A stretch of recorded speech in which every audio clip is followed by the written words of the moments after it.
Find out from Mitch Keenan how to start a business and discover what life is like in Merida, Mexico, in this video interview with Expats in Mexico. Why did you decide to open a business in Mexico? My intentions were to sell in Denver and to sell in Mexico. They were kind of markets that when Denver was in its down markets during the winter, that was a good up market in Mexico for foreigners, or especially for Americans that were flying down to get away from the winter weather down there and to look at houses. So the plan was to set it up that way. When I ended up, I fell in love with a Mexican, and that person was a exchange student in Colorado, and their visa was about to expire, and the family wasn't going to allow them to stay in Denver. So it was like, well, I'm going back to Mexico. It's like, well, I guess I am too. And then we opened a business together, and didn't want to be that close to his family. So after we traveled around and looked at a few places, we decided Merida was the place to be, and we opened up the business there. So you, even though he was from Guanajuato, right? Did you go to Guanajuato and actually live there for a while? No, but we went there. We went there and looked at it as a possibility. Went to San Miguel and looked at that as a possibility. We looked at Mazatlan. We looked at Puerto Vallarta. We looked at Acapulco and Puerto Escondido, because at the time that was kind of looked like it might happen. Up and coming. Yeah. Cozumel, Cancun. But we really decided that Merida was way underserved. There were no American brokers there at all. And even the Mexican agents and brokers who were there were really, they just, weren't doing much. And it was 95. At any rate, Merida had so much to offer and such a great price point. And, you could buy a nice little colonial there for $40,000. It was completely finished, 2-bedroom, 2-bath in the center part of the city. And, or you could buy a fixer-upper for $10,000 and, drop, 10, 20 in it and make it nice. Or you could buy something on the beach, because the beach was close by, cheap. Was that about 30 minutes north of downtown? Yep, right? That's right. Yeah, a little more than that from downtown. About an hour from downtown, depending on traffic. Traffic's really a killer coming out of downtown Merida to get to the beach anymore. Yeah. Depending on where you are in downtown. But the beach had a lot to offer. The city had a lot to offer. There were also ranches and haciendas, and so there was really, a great variety of real estate that would appeal to a wide marketplace, and we liked it. It was gay friendly. We didn't feel uncomfortable there. Were there quite a few expats living in Merida at that time? There was probably 50, I'm going to guess. So not that many. No, not that many. But now there actually is quite a large expat community. Yeah, there's thousands. So you actually caught the wave. Yeah, we really did. We got in at a good time, and nobody else was offering real estate online. Nobody else had a website offering real estate. Well, anywhere in Mexico at that time. We were the first to set it up, and so first online presence. That's right. So we were able to go to potential sellers and say, "Hey, look, we got a website that's being visited from all over the world, and if you want more people to see that you have a property going for sale, then let us list it, and this is what we're going to charge you, and and we take the pictures, get the information, show them the page, and they're like, wow, this is great." And That's great. we were shooting fish in a barrel for a while. It was really a good business. And the business grew, and more expats from Canada, the United States, Europe, South America, South Africa, all over the world. Descending upon Merida. Started to discover us, and we have now really kind of hit that tipping point of being discovered, and the market's just crazy.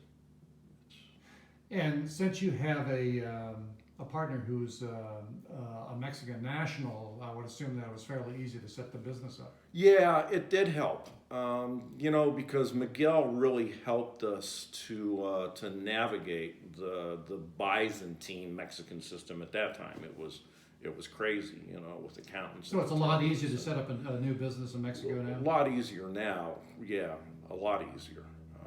But at that time it was difficult, and he was an accountant by training, so he was that was able, helpful. yeah, to keep the books and everything Sure. straight. Yeah, that helped a lot. So where do you live in Merida? I live on a quinta, really outside of the city, about half. North of the city? Yeah, about halfway between Progreso and Merida.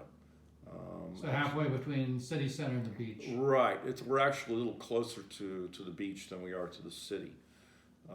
But we're in the middle of basically nowhere. I mean, it's to get to the house, you got to drive 5 kilometers on a bad road. And then Have you lived there a long time? 20 years. Quinta is 2,100 square meters, so it's 30 meters in front and 70 meters deep. That's the lot. Yeah, that's the lot size. And the house was, how many square feet would the house be? The house is probably 3,000 to 4,000 square feet. That's a large house. Yeah, it's a big house, but it's 3 bedrooms, 2 bathrooms, and there's a big garden, central garden area. And you paid $20,000 for this? Yeah. Holy cow. I know. What a deal. How much do you think it'd be worth right now? Couple hundred. Couple hundred thousand, but still a couple hundred thousand for 3,000 to 4,000 square feet. Yeah. What about a pool? Do you have a pool? No, I don't like pools. Oh, okay. I didn't want one. No pool. Are there many expats out in that area? Where we are, there's nobody. Nobody. I mean, I don't have any relatives. There's no traffic. All right, relatives. I don't have any neighbors. There's no traffic. There's no light pollution, so you can see the stars at night. But there's no noise. It's well, except for the birds and the wild animals, and some cattle get loose and come down. Where do most expats want to live? Centro or the beach.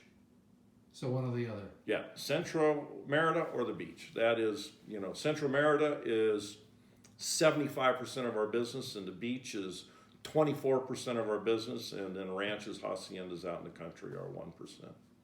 And what's the appeal of downtown? The appeal of downtown, well, the architecture is really the number one. I mean, people fall in love with those colonial homes. I fell in love with those colonial homes, the beautiful floors and the high ceilings. They are gorgeous. The arches and the pillars. Yeah. And, I mean, they're stunning. There's some beautiful places. They're spectacular. Yeah. And the price point. Are they still a good value? 2,500 square feet, 3 bedrooms, 2 baths with a pool, small garden.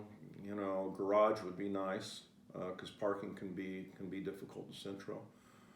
You're looking at a couple $100,000 now. You know, That's still. a few years ago you could have done a lot better, but you know, there's just a lot of demand.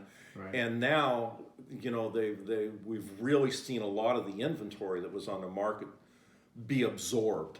You know, we had a terrible crisis in 2009. That was the global financial crisis that was, you know, right up there to the Great Depression, but thank God we didn't go that far. But it took us a longer time to recover. You know, in the United States, you have mortgages, and people are able to leverage their purchase. And in Mexico, it's a cash market. There are some financing options in some cities. I'm not sure whether Merida has that. Very, very little, and really not for foreigners. If you're Mexican, yes, because you're going to have a credit rating in Mexico, and you can probably qualify. Right. But the downstroke is big. Closing costs are ridiculous, and you know, just all the. When you say ridiculous, does that mean high or low? High, ridiculously high. So you're going to pay interest rates of 10 to 12%. You're looking at a downstroke of 20 to 30%. And then you're looking at junk fees that the banks and everybody else are going to charge you of another, you know, 3-4% of the purchase price. So most people pay cash. It's probably a 99% expat market is cash market. Right. Yeah. At least that. And, you know, I did have a guy not too long ago. He worked for Siemens down there, and he's an American, Irish originally. Well, I think he's Irish and American, and he ended up leveraging a loan through Scotiabank. Oh my God, it was a nightmare. I had to fly to Mexico City twice, and the junk fees that they charged him. Once it was all done and finished, he was like, "Oh my God, you were right. I should have just paid cash." Wow. Do you have a rental division too? Yeah, we do have. And do quite a few expats rent? Yes, yeah, that's big business for us. It is. Okay. Yeah. What is the name of your company? Mexico International. Mexico International. If I'm renting a home from Mexico International, am I doing the contract with Mexico International or the homeowner? Well, the rental contract you're going to be doing through our rental division, and that's through Mexico International. Okay.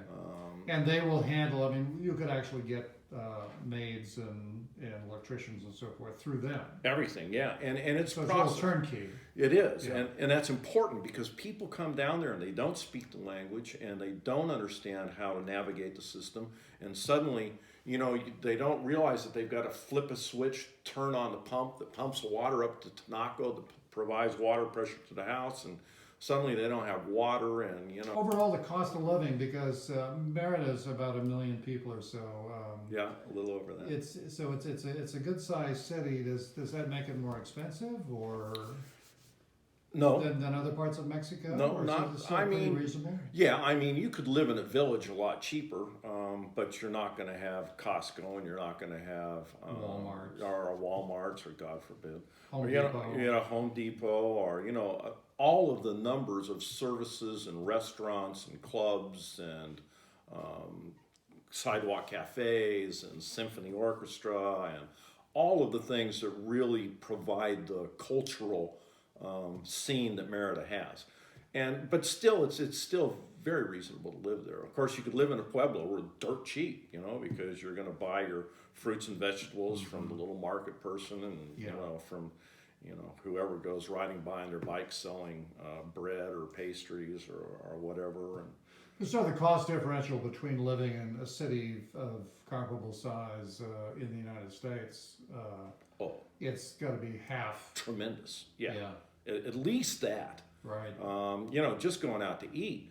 I can go out. 4 of us can go out to eat. We can get a bottle of wine. We can get appetizers. We can get our entrees. We can get a dessert, and we can walk out of there. And we're going to pay, at a nice place, $150. For 4. Yeah, for 4. With everything including tip. Yeah, and you go crazy. I mean, maybe you're going to spend $200. Yeah. So, you can have a really nice meal for 2,000, 3,000 pesos for 4 people. 4,000 if you go crazy. Sure. But if you're just going to be reasonable, I mean, you can live very inexpensively down there. And people looking for culture and nightlife, it sounds like it's really terrific. Yeah, it really is. And inexpensive. Very. Yes. What about medical services? Good hospitals there? The medical services are so much better there than they are here, and I know that's a hard thing for a lot of Americans to digest, because we've been told all our lives that we're number one, the best medical in the world is here, and I think that was true for a lot of years, but it no longer is true. We have medical tourism in Merida, where we have so many people who will come down to get a new knee or get a new hip or to have their cancer treated or to have plastic surgery or whatever. Do you have health insurance down there? Yeah. It's Mexican health insurance? It is, but it's what I didn't realize at the time when I had this emergency hernia or appendix operation in the United States. I could have used my insurance, but I didn't realize that it was good in the United States and also in Europe. But really? Yeah. What company is it? It was GNP, I think was the name. Okay, but it was a local insurance representative. A local guy got it for me. It's a national insurance agency. Yeah. How much do you pay a year for that? I'm paying 25,000 pesos a year now because of my age. But when I got the policy, which was like 20 years ago, I was in my 40s. and it was very reasonable then. It was like 8,000 pesos a year or something like that. Is the expat community in Merida pretty active? Lots of things going on there. Very active, and they do a lot of fundraising for a lot of different causes. And there's a lot of different, there's just so much going on. You know, people come down and they retire. And they're like, wow, I'm busier now than I was when I worked for a living. It's like... Do you have a lot of people, I mean, of course there are a lot of retired Americans and Canadians and people from other places in the world that are attracted to Mexico. But there still are a lot of people who are in their 20s, 30s, 40s that are attracted to Mexico and are digital nomads, working for American companies or companies from other parts of the world. Right. You see a lot of those people? Yeah, we see a lot of them. I would guess starting 10 years ago, we started to see a real change in our clientele. Instead of it being a retiring 60-year-old, 70-year-old, we started seeing younger people in their 40s or 30s, even a few in their 20s, who had, that they were either entrepreneurial and they came down and opened a business, or they were able to work on their computer from home. As long as they get online, they could do their job. There are a lot of expat entrepreneurs in Mexico. Oh, yeah. It's so much easier to start a business in Mexico now, and it's still relatively easy. And the market opportunities, I think, in Mexico are excellent. They really are, and you don't have as much regulation and government interference in your business. There is very, very important. What you used to have here, I don't know. I haven't been in business here for a lot of years, but So, what are the top 3 things you love about living in Mexico and in Merida? Well, number one's just got to be Mexicans. Wonderful people. I've always liked Mexicans. I've always been attracted to Mexicans. They're beautiful people, but they're strong family people. The kids are well behaved.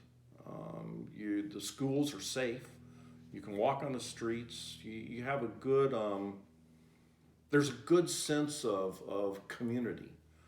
People say hi to each other. What else? What are the other reasons? I love the weather. Living in the tropics is nice. I grew up in Colorado. I had to shovel. We had a corner lot, and I had to shovel that lot more times than I care to think of. I don't like being cold. Yeah. And I'm with you. I love the weather. I love the food. There's such a great variety of food because we're close enough to the ocean and we get great seafood, but there's great farming. Everything grows and grows year round. What recommendations would you give to someone who was thinking about moving down there? I think what I'd recommend is that they come down and spend some time, first of all, and talk to some expats down there and get to know them and get their opinions on what it's like to live there. And get a feel for the place. Come down in